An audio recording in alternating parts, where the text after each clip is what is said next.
r/confession, my son demanded retirement money at my own party. R/confession, my son demanded retirement money at my own party. The champagne glass slipped from my hand and shattered on the patio stones the moment those words left my son's mouth.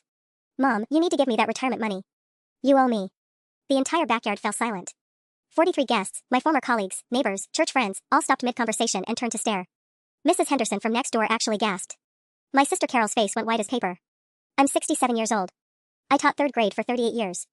Last Friday was my final day walking those familiar hallways, and tonight was supposed to be my celebration. My retirement party. The culmination of nearly 4 decades of 6 a.m. alarms, parent conferences, and spending my own money on classroom supplies because the district budget barely covered textbooks. But here was my son Derek, 35 years old and standing in front of everyone I cared about, demanding my life savings like I was some kind of ATM machine. Derek, honey, this isn't the time or place, I started, my voice barely above a whisper. No, Mom, this is exactly the time. His voice got louder, more aggressive. I could smell alcohol on his breath, but Derek had never needed liquid courage to be selfish. You've been sitting on all this money while I'm struggling. My business needs capital, and you're just going to what? Retire and be selfish with it. Business. He called it a business. Derek had burned through 3 different entrepreneurial ventures in the past 5 years. First it was the food truck that he abandoned after 2 months because getting up early was killing his creativity. Then the cryptocurrency consulting company that somehow lost money even during the boom. Most recently, he tried to launch a podcast about life optimization that never made it past episode 6. Each time, he'd come to me with his hand out. Each time, I'd helped because that's what mothers do. I'd already given him nearly $15,000 over the years, money I could have used for the small luxuries I denied myself while building my retirement fund. You raised me, he continued, and I watched my neighbors exchange uncomfortable glances. That was your job. And now it's time to pay up. I calculated it, you spent way less on me growing up than what you've got saved now. So technically, you still owe me. The audacity hit me like a physical blow. I thought about every single sacrifice I'd made as a single mother after his father left when Derek was 7. Working summer jobs while he went to camp. Buying generic groceries so he could have name-brand sneakers. Driving a 15-year-old Honda so I could afford his college tuition, the same college he'd dropped out of junior year to find himself in Costa Rica. Derek, please, I whispered, aware that every eye was on us. Can we discuss this later? Discuss what? You giving me what I deserve? He laughed, but it wasn't a kind sound. Come on, Mom. What are you going to do with all that money anyway? Travel? You've never left this state. Buy fancy stuff? You still shop at thrift stores. Just admit it, you're being selfish. My hands were shaking. In that moment, looking at my son's entitled sneer while my friends and neighbors watched in horror, something fundamental shifted inside my chest. A door closing. A bridge burning. I'd spent 38 years teaching children how to be good people. Apparently, I'd failed with the one who mattered most. The silence stretched on for what felt like hours but was probably only seconds. I could feel the weight of everyone's stares, the collective held breath of my guests as they waited to see how this humiliation would unfold. Derek, my sister Carol finally said, stepping forward with her jaw set in that way I remembered from our childhood when she was about to tear into someone. You need to stop talking. Right now. But Derek wasn't done. He turned to address the crowd like he was giving some kind of presentation, gesturing with his beer bottle. You all know my mom, right? Sweet Mrs. Peterson, always helping everyone else. But did you know she's got over $300,000 just sitting in retirement accounts while her own son can barely make rent? $300,000. He said it loud enough for the entire neighborhood to hear. I felt my cheeks burn with embarrassment, not about the money, but about having it announced like some kind of accusation. That money represented decades of careful budgeting, summers of tutoring extra students, eating packed lunches every single day while other teachers bought cafeteria food. Derek, that's enough. My voice came out stronger than I expected. You're embarrassing yourself. I'm embarrassing myself? He laughed again, uglier this time. Mom, you're the one being ridiculous. I'm your only kid. Who else are you going to leave it to anyway? Why make me wait until you're dead? Mrs. Henderson audibly gasped at that. Several of my teacher friends started whispering among themselves, and I saw Jim from across the street start walking toward the gate like he was considering leaving. This was supposed to be a celebration, and Derek was turning it into a spectacle. You know what your problem is? Derek continued, really warming up now. You spent so much time playing mommy to other people's kids that you forgot about your own family. All those years staying late for parent conferences, all those weekends you spent making bulletin boards, when did you ever put that kind of energy into helping me succeed? The accusation hit deeper than I wanted to admit. How many times had I missed Derek's basketball games because of school obligations? How often had I been too tired after managing 25 8-year-olds all day to give him my full attention when he was that age himself? But then I remembered the college fund I built for him penny by penny. The way I'd driven him to every practice until he got his license. The birthday parties I'd thrown, the Halloween costumes I'd sewn by hand, the nights I'd stayed up helping with homework even when I had lesson plans to write. I gave you everything I had, I said quietly. Everything except what actually mattered, money to build a real future. Derek's face was flushed now, whether from alcohol or anger I couldn't tell. Do you know how humiliating it is to be 35 and have to ask my mother for help? If you just supported my dreams from the beginning instead of being so judgmental about my choices. Supported your dreams? The words came out sharper than I intended. Derek, I've supported every single venture you've started. Where do you think the money for the food truck came from? The podcast equipment? That business trip to Vegas that somehow cost $4,000? I saw some of my neighbors nodding slightly, finally understanding the full picture. But Derek just shook his head like I was the one being unreasonable. That was nothing compared to what you could do if you actually cared about my success. But I guess I know where I stand. The threat in his voice was unmistakable. And suddenly, I realized this wasn't just about money. This was about control. The realization that Derek was trying to manipulate me in front of everyone I cared about sent a cold fury through my veins. This wasn't desperation or even greed, this was calculated emotional warfare, and he'd chosen my retirement party as his battlefield. You know what, Mom? Derek's voice took on that sickeningly sweet tone he'd used as a teenager when he wanted something. I've been talking to some people about elder financial abuse. Did you know that when adult children are denied reasonable access to family resources, there are legal options? My blood turned to ice. Around us, I could feel the crowd shifting uncomfortably. Linda Morrison, who taught 5th grade down the hall from me for 15 years, looked absolutely horrified. Are you threatening me? I asked, my voice barely steady. Derek shrugged, taking another swig of his beer. I'm just saying, maybe we should get some professionals involved to help us work this out. Financial advisors, maybe a family counselor. Someone objective who can look at your situation and help us figure out what's fair. The word situation hung in the air like a weapon. I knew exactly what he was implying, that I was too old, too emotional, too female to be trusted with my own money. That he, the man who couldn't keep a food truck running for 2 months, was somehow more qualified to manage my life savings. Derek Peterson, that is quite enough. Pastor Williams stepped forward, and I'd never been more grateful for his presence. This is your mother's celebration, and you're being disrespectful. With all due respect, Pastor, this is a family matter, Derek replied, but I caught the slight uncertainty that crept into his voice. And family means we take care of each other. Right, Mom? Isn't that what you always taught me? The manipulation was so transparent it made me sick. He was using my own words, my own values, to justify his greed. And worse, he was doing it in front of people whose opinions mattered to me. My sister Carol appeared at my elbow, her face like thunder. Derek, you have about 10 seconds to apologize to your mother and leave, or I'm calling the police. For what? Having a conversation with my own mom? Derek laughed, but his eyes were getting meaner. Jesus, Aunt Carol, no wonder you're divorced. You don't understand how families actually work. Several people gasped at that. Carol's divorce had been devastating for her, and Derek knew it. The cruelty was breathtaking. That's when I saw Jake Morrison, Linda's husband, pull out his phone and point it toward Derek. You might want to reconsider what you say next, son. This is all being recorded now. Derek's face went white, then red. You can't record me without permission. Actually, in this state, I can, Jake replied calmly. He was a retired police officer, and his steady presence had always been reassuring at school events. Now I could have kissed him. And I think everyone here would be very interested in making sure there's a clear record of exactly what's being said tonight. I watched Derek's calculation change in real time.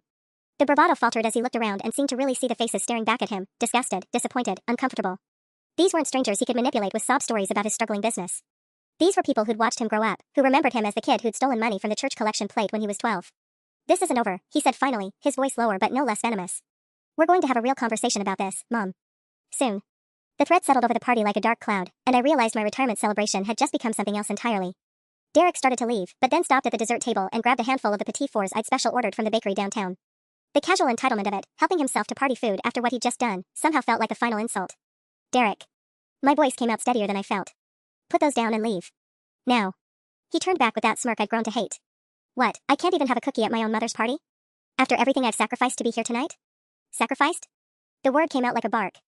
You mean showing up drunk to humiliate me in front of my friends? I'm not drunk, he said, but his words had that careful precision people use when they're trying to hide exactly that. I'm just finally being honest about our family situation. About how you've hoarded money while I've struggled. Mrs. Chen, my former principal, stepped closer. Derek, I think you should go sleep this off. Your mother deserves better than this. Oh, here we go, Derek rolled his eyes dramatically. The education mafia sticking together. Tell me, Mrs. Chen, what did you do with all your retirement money? Did you share it with your kids, or are you hoarding it too? The personal attack on Mrs. Chen made my stomach drop. She'd been nothing but kind to Derek over the years, even writing him a reference letter for one of his many failed job applications. That's completely inappropriate, I said, but Derek was building momentum again. You know what's inappropriate? A 67-year-old woman clinging to money she can't even spend properly. Mom, when's the last time you bought yourself anything nice? You're still wearing the same clothes from 5 years ago, driving that ancient Honda, living like you're poor when you could be helping your family. Maybe because I learned the value of saving instead of spending every penny on the next big scheme, I snapped back. Remember the cryptocurrency phase? The multi-level marketing disaster? The life coaching certification you never finished? Derek's face darkened. Those were investments in my future. But you never understood ambition, did you?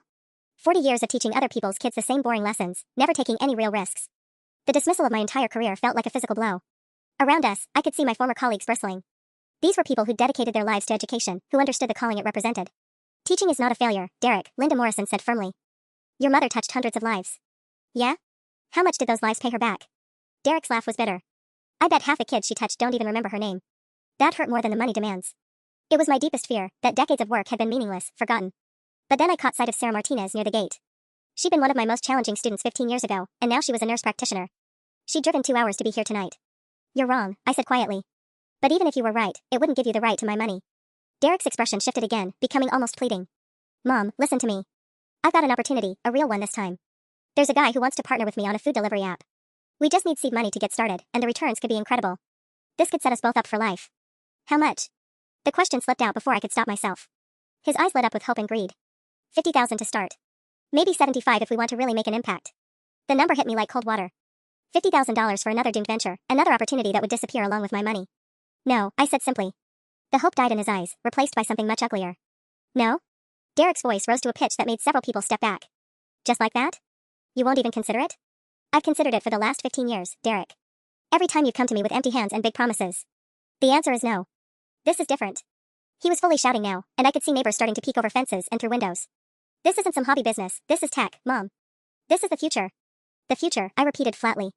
Like a food truck was the future? Like a personal training certification was going to revolutionize fitness? Derek's face contorted with rage.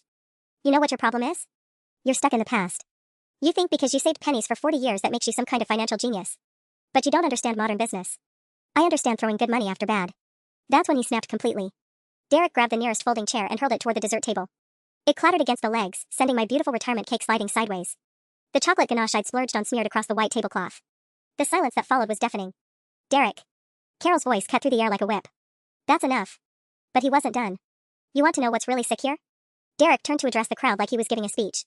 My mother has $300,000 sitting in accounts, earning nothing, helping nobody. Meanwhile, her own son can't afford to keep his apartment. But sure, let's all celebrate how responsible she is. The specific number made me dizzy. How did he know that? How could he possibly know the details of my savings? Derek, I said slowly, how do you know about my accounts? Something flickered across his face, guilt, maybe, or calculation. We talked about it. You told me. No, I didn't. I've never told you specific numbers. The crowd was watching this exchange like a tennis match, heads turning between us. But I could see the truth dawning on several faces. Mrs. Chen looked particularly troubled. Mom, you're being paranoid. Answer the question. How do you know about my savings? Derek's jaw worked silently for a moment. Then he seemed to make a decision. Fine. You want the truth?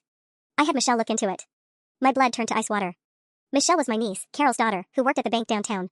The bank where I'd done business for 20 years. You did what? Carol's voice was deadly quiet. I asked Michelle to check Mom's accounts. I needed to know what we were working with for planning purposes. Planning purposes?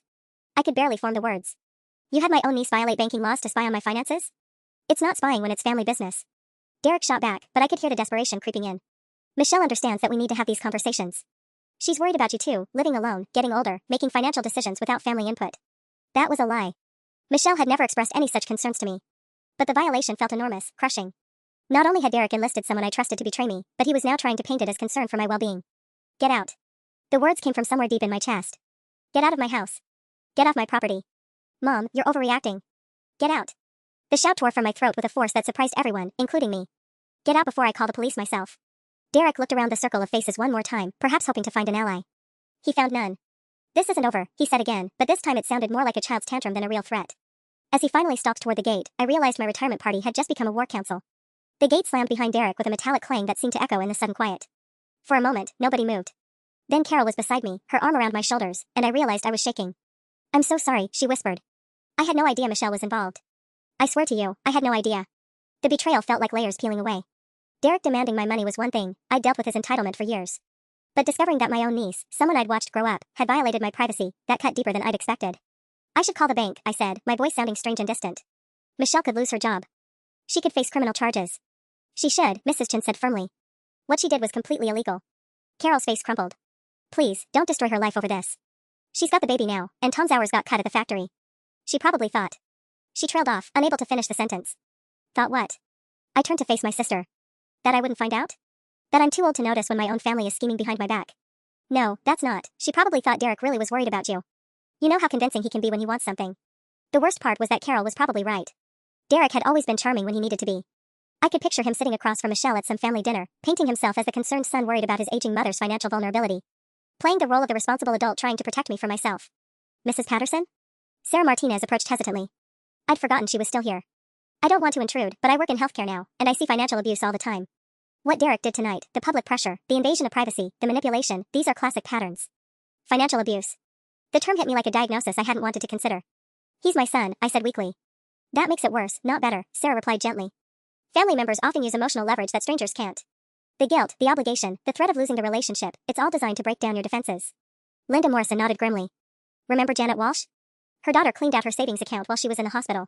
Same tactics, emergency situations, guilt about family loyalty, accusations of being selfish. I did remember Janet. She died 2 years ago in a state-funded nursing home because her daughter had gambled away her mother's life savings. At the time, I'd wondered how someone could be so naive, so easily manipulated. This is different, I said, but the words felt hollow. Derek's not trying to steal from me. He's asking. Is he? Mrs. Chen's voice was sharp. Because from where I stood, that looked like a public ambush designed to pressure you into compliance. And the account information gathering? That's preparation for something bigger. The implications made me dizzy. Had Derek been planning this for months? Was tonight supposed to be his big moment, corner me in front of people I respected, use shame and social pressure to force my hand? I need to sit down, I said. As Carol guided me to one of the remaining chairs, I caught sight of my destroyed cake. The chocolate ganache had hardened into an ugly brown smear across the white tablecloth, and somehow that small destruction felt like the perfect symbol of everything Derek had poisoned tonight. My phone buzzed. A text message. From Derek, think about what I said. This family needs to stick together. Even in defeat, he couldn't stop trying to manipulate me. I stared at Derek's text message until the words blurred together. The audacity of it, after everything he'd just done, he was still trying to manipulate me with talk of family loyalty. What is it? Carol asked, noticing my expression. I showed her the phone. She read it and her face darkened. He's unbelievable. Mrs. Patterson, Sarah said carefully, I hate to ask this, but do you have any financial documents at home? Bank statements, account numbers, passwords written down anywhere? The question hit me like a physical blow. Why would you ask that? Because if Derek was confident enough to make that scene tonight, he might already have more access than just the information from Michelle. The way he talked about your money, it sounded like he'd been thinking about this for a long time. My mind raced back through recent months. Derek had helped me with my computer when it was acting up. He'd been here when I was dealing with that paperwork mess after my insurance changed. Had he been looking through my things? I keep some statements in my desk, I admitted. And Derek has been here alone several times recently. Carol's face went pale. Oh, Eleanor. You don't think he would actually steal from her? Linda finished bluntly. After what we just witnessed? I think he'd justify anything to himself. Mrs. Chen was already moving. We need to go inside and check. Right now. The group of remaining guests followed me into the house like a protective army. I felt simultaneously grateful for their support and humiliated that my personal crisis had become a community project. This should have been the evening I relaxed into retirement, maybe had a glass of wine and reminisced about my teaching career. Instead, I was conducting a forensic investigation of my own home. My desk looked normal at first glance. But when I opened the bottom drawer where I kept bank statements and tax documents, something felt off. The folders were there, but they weren't in the order I always maintained. I was obsessive about organization, 40 years of teaching had drilled that into me. These have been moved, I said, pulling out the folders with shaking hands. Someone went through these. Carol peered over my shoulder. Are you sure?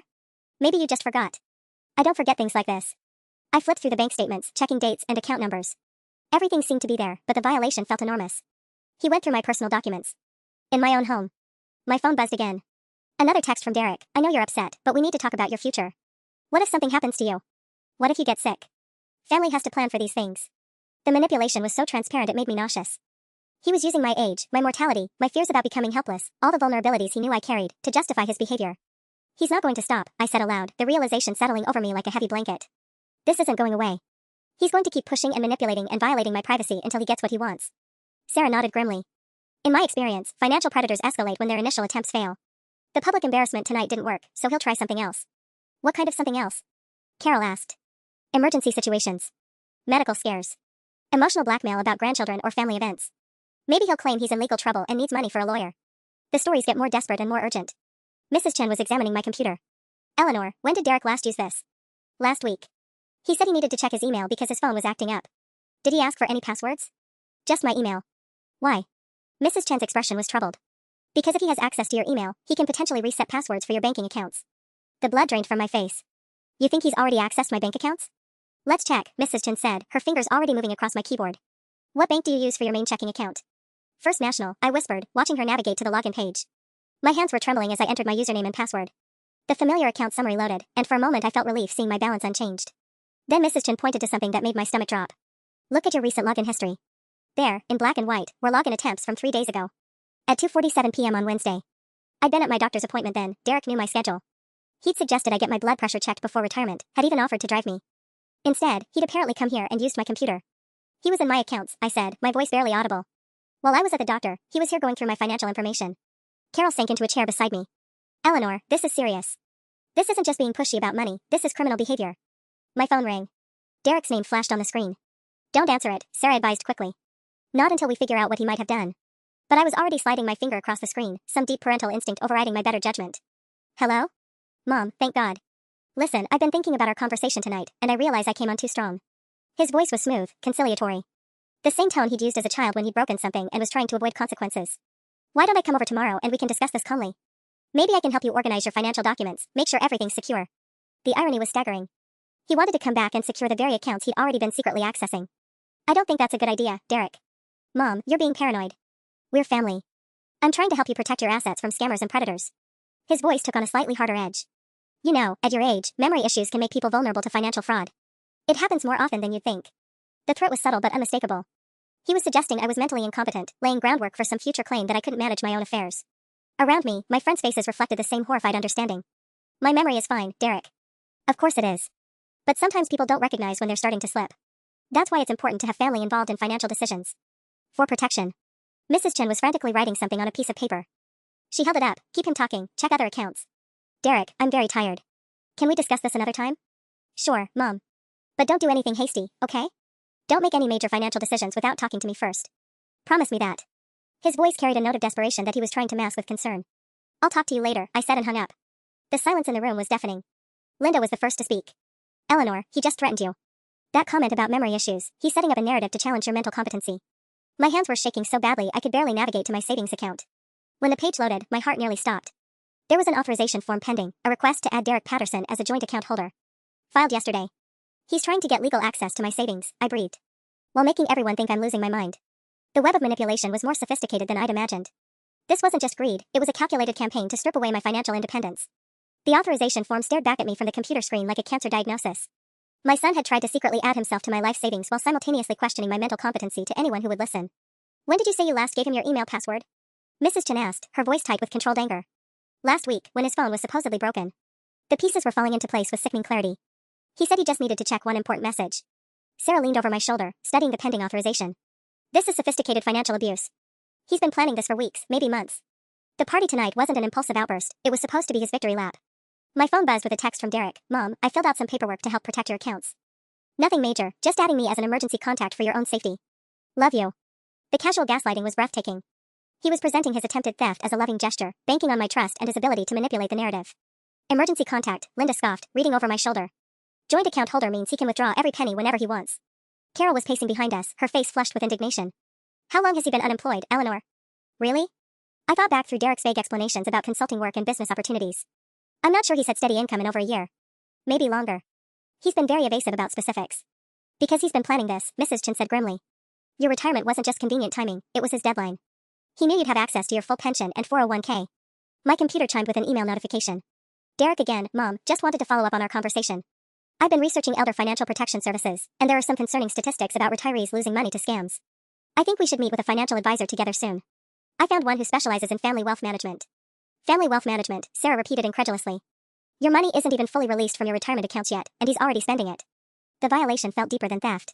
This was my own child systematically undermining my autonomy, my dignity, my right to enjoy the fruits of 4 decades of hard work. He wasn't just stealing money, he was stealing my future. Eleanor, Carol said gently, you need to call the bank first thing Monday morning. Cancel that authorization and put security alerts on all your accounts. What if he challenges my mental state? The fear had been growing since his phone call. What if he tries to claim I'm incompetent? Mrs. Chen turned from the computer with a determined expression. Then we document everything. Screenshots of his unauthorized access, recordings of his threats, witness statements from tonight's party.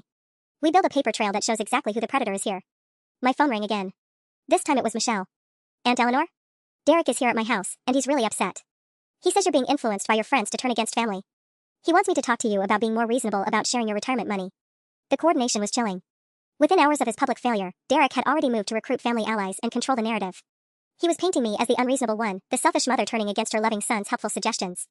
Michelle, Derek accessed my bank accounts without permission and tried to add himself as a joint account holder. Silence. Then, oh my God. Aunt Eleanor, I had no idea. He made it sound like you were just being stubborn about normal family financial planning. The manipulation extended far beyond me. Derek had been grooming the entire family, setting the stage for his financial coup. Michelle, can you put me on speaker? I asked, my voice steadier than I felt. Derek needs to hear this directly. There was a pause, then the hollow sound of speakerphone. Aunt Eleanor? Derek's voice came through, strained but still attempting that familiar manipulative charm. I'm so glad Michelle called you. I think there's been a terrible misunderstanding. The only misunderstanding, I said clearly, is that I didn't realize how long you've been planning to steal from me. Mom, that's a horrible thing to say. I would never. Derek, I'm looking at the bank authorization form you submitted. The one requesting joint access to my savings account. Filed while you pretended to need my email password for a broken phone. The silence stretched so long I thought the call had dropped. Finally, Derek's voice returned, but the mask was slipping. That was just a precaution. Given your age, I thought it would be smart to have safeguards in place. Safeguards that require lying to me? Safeguards that involve accessing my accounts without permission? Michelle's voice cut in, sharp with anger. Derek, you told me she was being paranoid about normal estate planning. You didn't mention anything about going into her accounts behind her back. Michelle, you don't understand how vulnerable elderly people are to financial predators. The only predator here is you, Michelle snapped.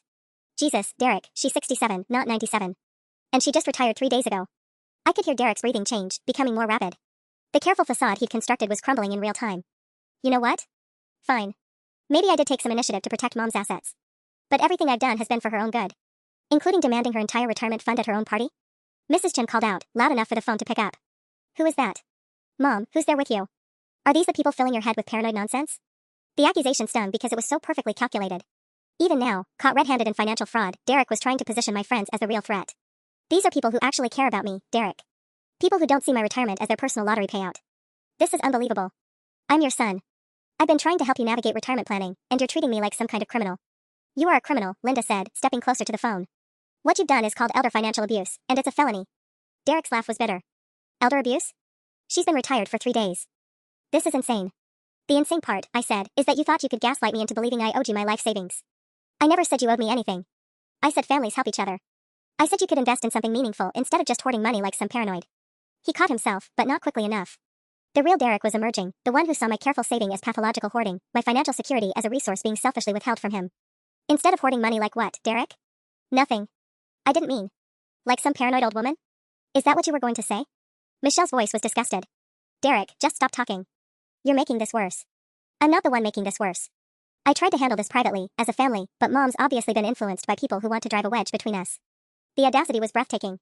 He'd systematically planned to steal my financial independence, and somehow my friends were the villains for exposing him. Derek, I said quietly, the only person who drove a wedge between us is you. The moment you decided my life savings belonged to you instead of me. The line went dead. The silence after Derek hung up felt deafening. My hands were shaking as I set the phone down, and I realized I was crying, not the gentle tears of earlier, but angry, frustrated sobs that came from somewhere deep in my chest. Eleanor, Sarah said softly, you did exactly what you needed to do. Before I could respond, my phone buzzed with a text. Then another. Then it started ringing again. Derek, I can't believe you're choosing strangers over your own son. Derek, everything I've worked for is falling apart because you won't help family. Derek, I guess I know where I stand now. Thanks for making that clear. The incoming call was from Tom, my ex-husband. Don't answer it, Carol warned. Derek's probably calling in reinforcements. But I picked up anyway. Hello, Tom. Eleanor, what the hell is going on? Derek just called me in tears saying you're accusing him of trying to steal from you. He says you've lost your mind. I closed my eyes. Of course Derek would call his father. Tom had always been susceptible to Derek's manipulation, probably because his own guilt over our divorce made him overcompensate by believing everything Derek told him.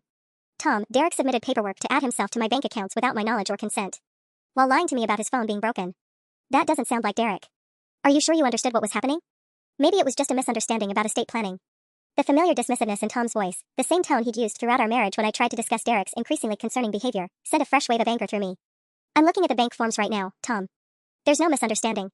Well, maybe he was just trying to help. You know how these financial institutions can be predatory toward older people. I'm 67, not senile. I didn't say you were senile. But retirement is a big adjustment, and maybe Derek was just trying to make sure you had support systems in place. Mrs. Chen was making frantic gesturing motions, pointing at her phone. She'd opened a voice recording app and was mouthing document everything. Tom, support systems don't require lying and accessing someone's accounts without permission. Look, I don't know all the details, but Derek is really upset. He says you embarrassed him in front of people at your party, and now you're involving outsiders in family business. The outsiders are my friends. The people who actually celebrated my retirement instead of demanding I hand over my life savings. He says he never demanded anything. He says he just suggested some investment opportunities that could help both of you. The gaslighting was spreading like a virus through my family. Derek had spent the evening calling everyone, spinning his version of events, positioning himself as the victim of my sudden paranoia and cruelty. Tom, did he tell you he tried to access my email accounts? He mentioned something about helping you with technology issues. My phone buzzed with another call, Michelle again. I need to go, Tom. Eleanor, just think about what you're doing here. Derek is your only child. Don't let pride destroy your relationship over some misunderstanding about paperwork. This isn't about pride. Then what is it about? Because from where I'm sitting, it looks like you're choosing to believe the worst about someone who's only tried to help you. I hung up and immediately answered Michelle's call. Aunt Eleanor, Derek left here, but he's been calling everyone. Uncle Robert, Cousin James, even Grandma Miller. He's telling them you've been acting strange since retirement and that your friends are manipulating you against family. My stomach dropped. Derek wasn't just defending himself, he was launching a full-scale campaign to isolate me from my entire support network. The coordinated nature of Derek's assault became clear over the next hour. My phone didn't stop buzzing, calls, texts, voicemails, each one delivering a slightly different version of the same message. Asterisk Derek is worried about you. Are you okay? Maybe you should talk to someone, asterisk. Cousin James called first. Eleanor, Derek mentioned you've been having some confusion about financial matters. He's really concerned and thinks maybe you should see a doctor, just to make sure everything's okay upstairs. Before I could respond, Carol grabbed the phone. James, this is Carol Chen. Eleanor is fine. Your cousin Derek tried to steal her retirement money and got caught. Maybe ask him about the fraudulent bank forms before questioning her mental state. The line went quiet, then, who is this? Eleanor, who are these people answering your phone? 20 minutes later, it was my neighbor Patricia calling. Eleanor, honey, Derek stopped by looking for you. He seemed so upset. He said you'd gotten mixed up about some banking situation and that new friends were taking advantage of your confusion. I gave him my spare key so he could check on your house. Ice ran through my veins. You gave him a key to my house? Well, yes, he was so worried, and he is your son. He said he just wanted to make sure you hadn't left anything unsafe, like the stove on or doors unlocked. Was that wrong? Sarah was already grabbing her car keys before I hung up. We need to get over there now. I'm calling the police, Linda said firmly. And tell them what? That my son has a key to my house? The hopelessness was crushing. Derek was systematically dismantling my credibility while positioning himself as a concerned child of an increasingly unstable mother. Mrs. Chen held up her phone. Eleanor, look at this. She'd been monitoring Derek's social media while we dealt with the phone calls. His Facebook post from 30 minutes ago made my blood freeze. Asterisk having one of the hardest nights of my life. Mom's retirement seems to have triggered some confusion and paranoia. She's accusing family of things that never happened and has surrounded herself with people I don't know who seem to be encouraging these delusions.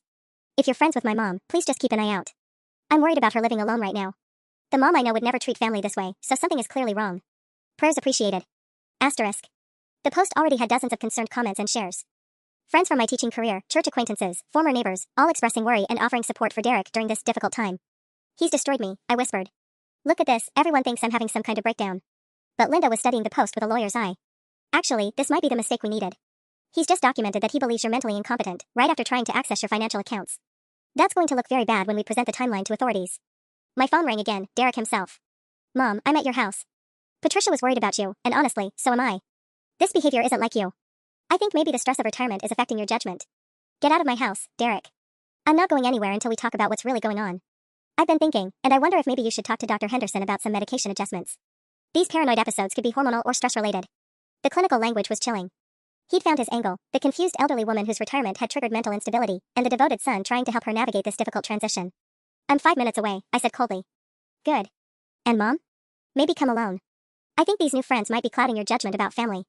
But I was already in Sarah's car with all my witnesses, racing toward a confrontation I finally understood Derek had been planning much longer than I'd realized. I could see lights on throughout my house as Sarah pulled into the driveway. Derek had made himself comfortable, the living room curtains were open, and I could see him moving around freely, opening drawers, rifling through my desk.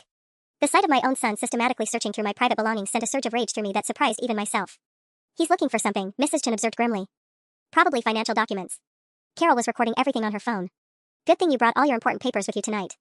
As we approached the front door, Derek appeared in the window and waved, that same manipulative smile plastered across his face. He opened the door before I could use my key. Mom. Thank God you're safe.